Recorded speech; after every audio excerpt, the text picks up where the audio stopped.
본문은 사도 바울이 고린도 교회의 올바른 성찬식에 관하여 전하면서 이 내용은 주께 받은 것이라고 강조하고 있습니다.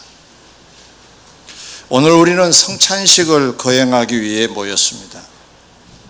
그래서 주께서 전해주신 올바른 성찬식을 살펴보면서 은혜를 나누고자 합니다. 첫째, 성찬 예식을 시작하기 전에 앞서 주님께서 왜 성찬식을 거행하라 하셨을까? 왜 직접 당신이 본을 보이시면서 복음이 전해지는 곳에 계속해서 성찬 예식을 거행하라 하셨을까? 11장 26절에 답이 있습니다. 한번 같이 읽어 보시겠습니다. 너희가 이 떡을 먹으며 이 잔을 마실 때마다 주의 죽으심을 그가 오실 때까지 전하는 것이니라. 아멘. 이 말씀은 성찬 예식을 통해 그 의미를 되새기기를 함으로 성찬식 자체로 예수 그리스도를 깊이 알고 좋은 신앙을 갖는 기회가 되기 때문에 성찬 예식을 거행하라고 하신 것 하나 있고, 또 하나는 성찬 예식을 갖는 자들의 삶을 앞으로 이제 세상에 나가서 살게 될 것인데, 그 삶을 통해서 사람들에게 예수 그리스도가 소개되어지기를 바라는 그런 마음에서, 그래서 결국은 예수 그리스도가 전파되기를 바라는 마음에서 성찬 예식을 거행케 하셨던 것입니다. 사랑하는 성도 여러분, 오늘 성찬식을 가지면서 우리 온 몸의 삶에 예수 그리스도의 죽으심을 담도록 해야 할 것입니다. 주의 죽으심이 우리 삶에 풍겨나도록 가슴에 새기고 가슴에 품는 시간을 우리는 이 시간 가져야 할 것입니다.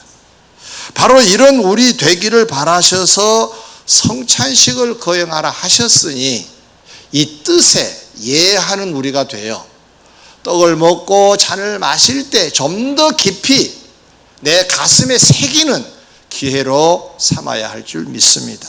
그러면 두 번째로, 어떻게 해야 주의 죽으심을 그가 오실 때까지 전하게 될까? 좀 더 구체적으로 어떻게 하면 그런 효과가 나타날까? 이것도 한 두 가지 내용으로 답을 드리도록 하겠습니다. 작은 첫 번째입니다. 고린도전서 11장 24절 우리 한번 같이 읽어보겠습니다. 축사하시고 떼어 이르시되 이것은 너희를 위하는 내 몸이니 이것을 행하여 나를 기념하라 하시고, 그렇게 말씀하셨습니다. 이 말씀은 우리 죄 때문에 우리 죄를 사해 주시기 위해 주님께서 십자가에 죽으셨는데 이 사실을 깊이 되새기는 시간이 되라는 말씀입니다. 떡을 먹을 때 주님이 나를 위해서 십자가에 돌아가셨지, 이 생각을 하고 먹었고 이 생각을 더 깊이 해서 새겨놓으라는 겁니다.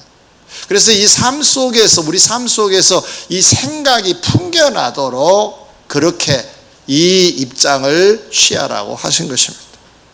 그 주님이 우리 위해 죽어주심을 가슴에 새기고 세상을 살아가라는 말씀입니다. 좀 더 이해를 돕기 위해 주님 공생애 중에 이 원리로 살아간 자들을 한두 사람 생각해 보도록 하겠습니다.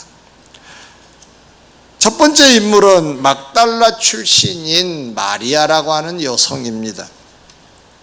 이 여성은 자기의 질병을 고쳐주신 주님을 잊을 수가 없었습니다. 자기의 삶을 완전히 바꿔주신 이 마리아, 예수님을 절대로 마리아는 잊을 수가 없어서 우리 표현으로 가슴에 새겼습니다. 가슴에 담았습니다. 그의 삶의 여정을 보면 늘 감사가 있었고 봉사가 있었고 헌신의 삶이 이어졌습니다. 그 주님을 가슴에 품었더니 삶이 이렇게 달라졌다는 얘기입니다. 이 말을 바꿔 말하면 삶이 닮아지려고 하면 나를 위해 죽으신 예수 그리스도를 가슴에 품어야 가능하다는 얘기가 되겠죠. 이렇게 살기를 주님은 바라셔서 성찬 예식을 거행케 하셨던 것입니다. 그 삶이 뒤따라왔다는 말씀인데, 그러므로 주님을 가슴에 품는 자는 예수 그리스도를 전하게 되는 셈이 되겠지요. 그렇게 살게 되니까. 주님 승천 후 사도들이 주님의 대를 이어서 주의 일을 할 동안 역시 사도들 곁에 그림자처럼 따라다니면서 도움을 준 여성이 또 있습니다. 로마서 16장 1절 2절에 소개된 베베라는 여성인데, 이 여성은 얼마나 많은 삶의 변화가 있었느냐 하면 바울 그리고 함께한 동역자들 곁에서 그림자처럼 함께하면서 보호자 역할을 했다고 했습니다. 보호자, 울타리가 되어지고 물심양면 돕는 자가 되었다는 뜻입니다. 마음을 쓰는 것, 어렵다면 어렵지만 또 쉽다면 쉬울 수 있습니다. 그러나 물질을 상대방을 위해서 쓴다는 것은 쉽지 않습니다. 제가 2부 예배 때 우리 학생들에게 물어봤습니다. 혹시 하교를 하고 떡볶이 집에 갔는데 먼저 호주머니를 털어서 돈 내고 싶은 경우가 있더냐? 그 상대가 누구냐에 따라서 달라진다, 그런 얘기를 함께 나눴습니다. 상대방에 대한 어떤 입장이 특별하니까 보호자 역할을 베베는 했다는 것입니다. 그럼 이 사람 속에 뭐가 있었을까요?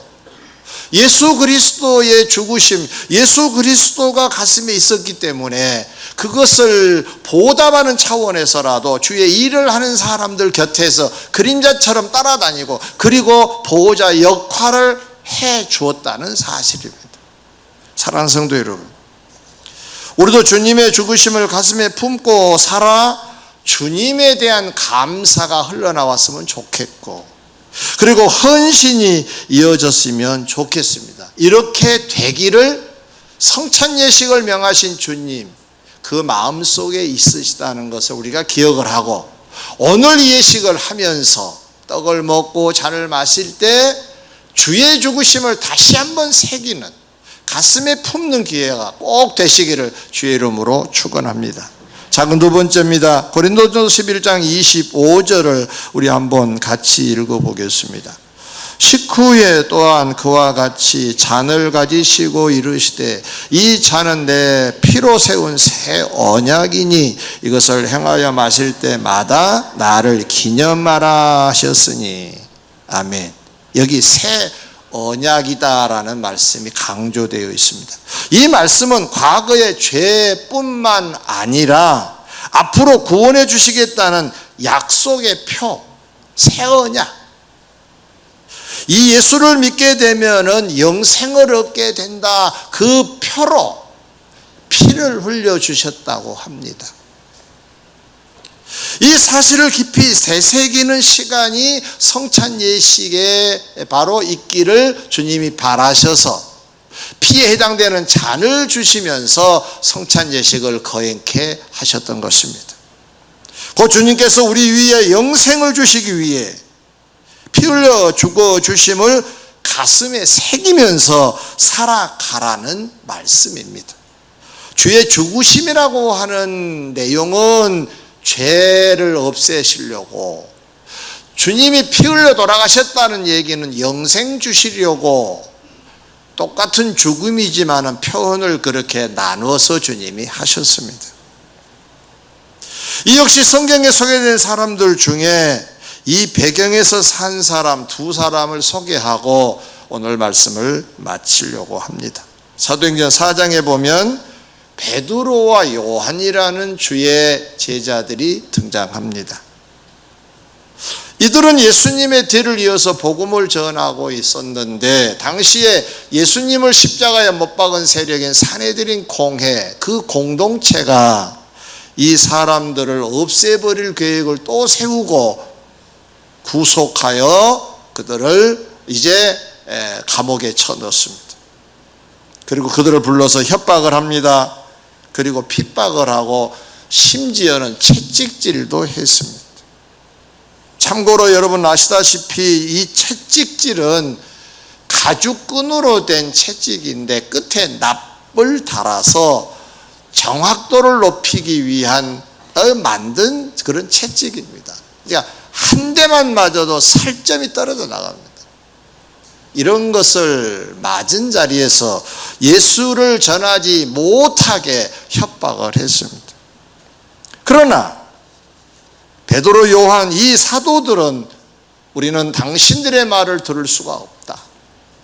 예수님이 우리에게 말씀하신, 하나님이 나에게 말씀하신 예수 그리스도의 증인의 삶을 나는 거부할 수가 없다라고 하면서 입장 표명을 분명히 하고 있는 걸 볼 수가 있습니다. 어떻게 이런 일이 가능했을까요? 사람이 죽으면 끝이라고 보통 사람들은 생각하는데 이러다가는 죽습니다. 죽으면 끝날 것 같은데 왜 이렇게 계속해서 예수의 증인으로 살겠다고 선언하고 있을까요? 그것은 예수님처럼 죽어도 부활할 걸 믿었고, 그리고 영생을 주님이 약속하셨기 때문에 죽어도 다시 살아 영생할 것을 믿었습니다. 그래서 이 입장 표명이 되었던 것입니다. 사랑하는 성도 여러분, 성찬식을 하는 오늘 다시 한번 우리를 위해 주님의 십자가 죽으심을 가슴에 품어 감사자, 헌신자뿐만 아니라 특별히 영생을 약속받은 우리들이기에 하나님 나라에 대한 소망을 품고 힘들고 어려운 삶의 여정에서도 굴하지 않고 인내하고 묵묵히 살아가는 우리가 되어야 될 줄 믿습니다.